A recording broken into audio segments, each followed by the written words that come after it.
కుస్తీ రెజ్లింగ్ అనేసరికి ఏమవుతుందంటే బాడీ ట్రాన్స్ఫర్మేషన్ కానీ అవును సార్.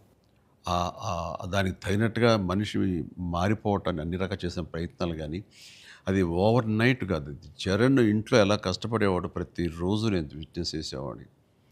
నైట్ ఎర్లీ మార్నింగ్ లేచి 5కి లేచి వాడు 6 to 7 చేసి 9 మీ సెట్కి వచ్చిన తర్వాత మళ్ళీ నైట్ నువ్వు 9 కుదులుతావా 8 కుదులుతావా వచ్చి నీరసంగా వచ్చి కూర్చుని పోయి మళ్ళీ కాస్త సూప్ ఏదో తాగి మళ్ళీ జిమ్కి వెళ్ళిపోయేవాడు.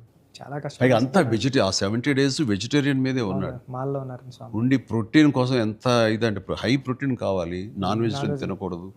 దానికోసం ఎలా కష్టపడ్డాడు, ట్రెడ్మిల్లో జిమ్లో ఎలా ఇదయ్యాడు అనేది చూస్తుంటే అబ్బా ఇంత అవసరమా, ఇంత కష్టపడాలా, మనం చేసాం కష్టమైన క్యారెక్టర్లు రిస్కులు చేసాం కానీ ఇంత చేస్తున్నాడు ఏంటి, దీని ప్రతిఫలం ఎలా ఉంటుంది అంటూ వాళ్ళ అమ్మ అయితే భగవంతుని దండం పెట్టుకుంటూ కోరుకుంటూ ఇంత కష్టమైన ప్రతిఫలం రావాలని. ఎందుకంటే అంత కష్టపడి జనం ఆమోదం పొందకపోతే మొత్తం అంతా ఇదైపోతుంది, వ్యర్థమైపోతుంది.